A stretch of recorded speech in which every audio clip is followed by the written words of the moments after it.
My name is David Hadlock, and this is my wife, Jamie Hadlock.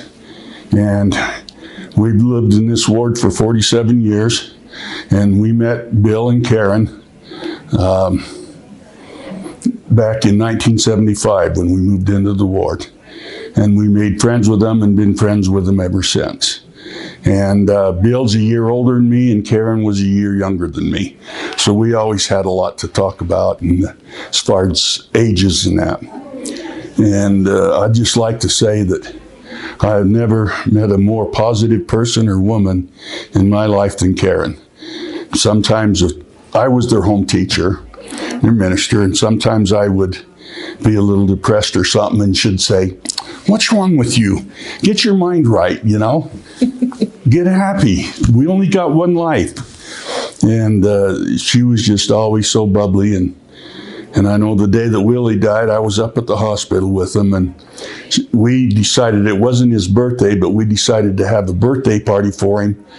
And it's a good thing we did, because he passed that a little later. And she was feeding him a piece of cake. And we were sitting around the bed talking, and it's just memories like that I'll always remember.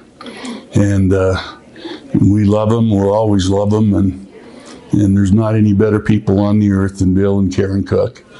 And that's mine. Do you have anything? Well, I was her visiting teacher. Do you need this? No, I have a loud voice. I taught school.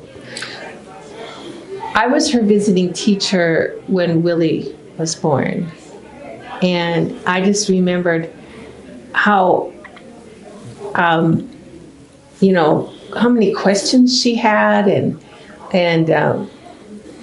explaining to us exactly what was going to be going on with her. And she had a lot of uncertainties and stuff like that, but she never let that stop her. She already knew that it was her son, and he was going to be perfect, and he was going to be everything that he could be. And I watched as that happened when she fought to get him into primary, and I thought that was kind of an odd thing to have to do, to fight to get a kid into primary. But she said, I didn't even realize that was going on, and she said she insisted that he was going to be a regular person. And I'm not sure, but I'm thinking I probably was his first primary teacher. And she always was checking up on him, making sure that he towed the line. And he didn't have any excuses, because disability wasn't going to be his thing. He was going to be the person that he was supposed to be. And I always admired her for that. And the other memory I have are the eggs and the chickens, and how she was always giving those eggs away, and we loved her for that. And of course, towards the end, and I think we had kind of lost distance from each other for a while, because she was so busy with the I don't know what you call the other word, with the disability. Oh, the special needs mutual. Yeah. The special needs mutual, that sometimes our paths didn't quite cross for a while. But then towards the end, I offered to help her with her genealogy and things like that. And I don't think we got a lot done, because she would start talking and we would be off who knows where, talking about something else. So if I am ever working on genealogy and I end up in her family tree, I'll know that she is there bugging me to do it. So we'll just see what happens. Anyway, she's been a joy in my life, so positive. In fact, before I was diagnosed with MS, and I was so uncertain about this, I knew who just to call.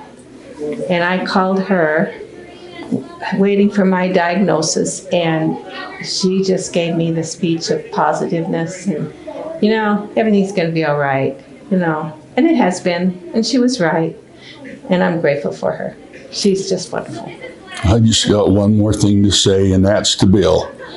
Bill, I love you, and I want to tell you, and I mean it, there couldn't have been a better husband or a better father than you. the way you raised your girls and your son and the way you supported Karen and loved her. I'm telling you, you amazed me and have always amazed me over these years. And I'm still looking forward to taking you to breakfast again. So get ready.